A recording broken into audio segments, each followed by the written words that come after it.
foli ni wale ɲuman dɔn bɛ ka ɲɛsin aw ma i n'a fɔ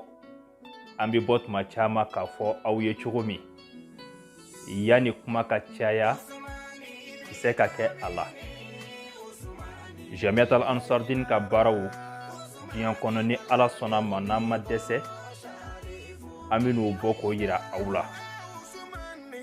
an karamɔgɔ ye an kalan o de la n'o ye Seyid Sherif Usman Madani Haidara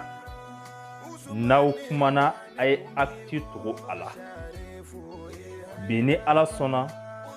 Jamiat al-Ansardine ye imprimerie min kuma fɔ aw ye tuma jan Ala sɔnna imprimerie sigira sen kan wa a ye baara yɛrɛ daminɛ a bɛ san kelen bɔ bi ni Ala sɔnna an bɛna o imprimerie de bɔ k'a yira aw la an badenw yanni kuma ka caya kisɛ ka kɛ a la an y'o de fɔ o la kuma caman o tɛ anw ka but ye mais baara caman o de ye an ka objectif ye i n'a fɔ an karamɔgɔ ye an kalan cogo min na o la a ye kumalaw to yen u ka kuma baarakɛlaw ka baara kɛ donc sɛbɛkɛlaw walima sɛbɛmɔgɔw o bɛna tiɲɛ di baarakɛlaw de ma donc an ka jɛ ka Jamiat al-Ansardine ka imprimerie ka jɛ k'a lajɛ ɲɔgɔn fɛ ni Ala ka jɛ ye ni Ala ye waati wɛrɛw yira an na Ansaru ka baara wɛrɛw an bɛn'u bɔ k'o yira aw la sabula Jamiat al-Ansardine ka investissement Mali kɔnɔ c'est des centaines de milliards aujourd'hui donc o ma se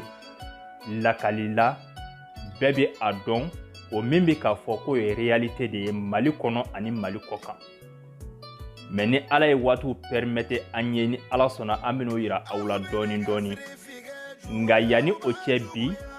an ka jɛ ka imprimerie in lajɛ ɲɔgɔn fɛ ni Ala sɔnna ma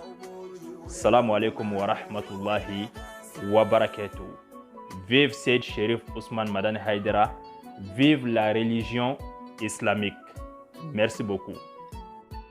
Silamɛya dɛmɛtɔ Ansaru u kɛlen kɔfɛ k'u ni u ka nafolo de dali masa mɔ baaradaw bɛ se ka sigi sen kan cogo min ni ka bɔ nɔgɔla sabati Mali jamana kɔnɔ a n'a kɔ kan o kɛn bɛ u taalan ye bi in na silamɛya dɛmɛtɔ Ansaru cakɛda dɔ bɛna sigi sen kan cakɛda min bɛ wele ko imprimerie sɛbɛnni kɛlen kɔfɛ k'a bayɛlɛma k'a kɛ gafe ye o bɛna dayɛlɛ an ka jamana kɔnɔ o kadara kɔnɔ silamɛya dɛmɛtɔ Ansaru ye wele bila maafa mɔɲɛnenba fila mɔ ka bɔ Faransi jamana kɔnɔ minnu ka baara ɲɛsin bɛ imprimerie ko mɔ u kana cakɛda in cogo an ka jamana kɔnɔ o tɛmɛnen kɔfɛ minnu bɛna kɛ baarakɛbaa ye cakɛda in na olu fana ka dɔntaw ka wuriya dɔgɔkun kelen kɔnɔ k'a daminɛ avril kalo 26 la ka taa bila avril kalo 22 la Faransi jamana maafa mɔɲɛnen fila ninnu u y'u ka dɔntaw bila imprimerie cakɛlaw ka bolo kan min bɛ se k'a to baara bɛ se ka nɔgɔya u bolo n'u bolo donna baara la an b'aw ladɔnniya k'a fɔ nin tɛ siɲɛ fɔlɔ ye silamɛya dɛmɛtɔ Ansaru ka nin n'a ɲɔgɔnna hakilina sigi sen kan bawo kɛnɛyasow jɔlen don i n'a fɔ centre de santé Cherifula boulangerie agence de voyage Cherifula bilankɔrɔ bɛ maa min bolo o tɛ malo i bɛ se k'i ka wari bila yɔrɔ min ni ka laban ka dafalen ta i mago ma na se a mɔ wale kelen ka dɔnɔ yɛrɛ kɛ ka se k'i ma mago ɲɛnabɔ ka laban ka nafolo lasegin afimu o sigira sen kan u fɛ ka taa se Cherifula TV mɔ o n'a ɲɔgɔnna wɛrɛw nin bɛɛ lajɛlen dabɔkun de ye silamɛya dɛmɛtɔ Ansaru fɛ ka se ka baarantanya kɛlɛ an ka jamana kɔnɔ yiriwa o ka se ka boloda maaw ni ɲɔgɔn cɛ baaraw bɛ taa kuncɛ tuma min Mali silamadinɛ ɲɛmaaw ka fara ɲɔgɔn kan jɛkuluba groupement des leaders spirituels musulmans du Mali ma ɲɛma silamɛya dɛmɛtɔ Ansaru ɲɛjɔyɔrɔ a Seyid Sherif Usman Madani Haidara taara i ɲɛda cakɛda kura in kan ni o ye imprimerie ye sɛbɛnni kɛlen kɔfɛ k'a bayɛlɛma k'a kɛ gafe ye maa min n'a sera ye a ye dugawu don kɛ min bɛ se k'a to baara ɲɛtakun bɛ se ka sabati ka wale ɲumanw fana kɛ ka ɲɛsin silamɛya dɛmɛtɔ Ansaru ma.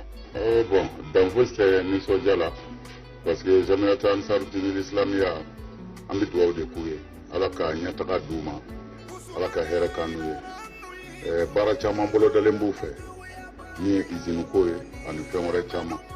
u y'a daminɛ nin na k'an wele ka na yira an na ko ka dugawu kɛ machine ninnu